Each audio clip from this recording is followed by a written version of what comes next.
బీసీలకు రిజర్వేషన్లపై అసెంబ్లీలో వాడివేడిగా చర్చ జరిగింది. బీసీలకు రిజర్వేషన్లపై ప్రభుత్వానికి చిత్తశుద్ధి లేదన్నారు తలసాని శ్రీనివాస్ యాదవ్. ఢిల్లీలో కాంగ్రెస్ ధర్నాకు ఆ పార్టీ పెద్దలు రాలేదన్నారు.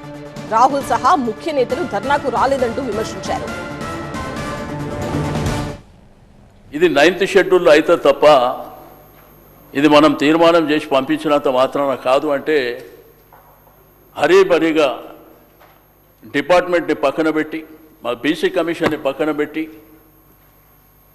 డిపార్ట్మెంట్ ద్వారా జరగాలని, ఆ తర్వాత జీవోల ద్వారా జరగాలని, ఆర్డినెన్స్ ద్వారా జరగాలని హరీబరీ చేయడం, ఆ తర్వాత ఢిల్లీకి జంతర్ మంతర్ దగ్గరికి ప్రభుత్వంలో ఉన్నటువంటి ప్రముఖులు, మా గౌరవ మంత్రులు కావచ్చు, శాసనసభ్యులు కావచ్చు, ఏకంగా ముఖ్యమంత్రి గారు కావచ్చు, అక్కడ ధర్నా చేశారు. అధ్యక్ష అందరూ పోయి ధర్నా చేస్తే అధ్యక్ష ఆల్ ఇండియా ప్రెసిడెంట్ గారు ఆ కార్యక్రమానికి రాలే. మరి కేంద్రంలో పార్లమెంట్లో అపోజిషన్ లీడర్ అయినటువంటి పెద్దలు రాహుల్ గాంధీ గారు కూడా రాలే.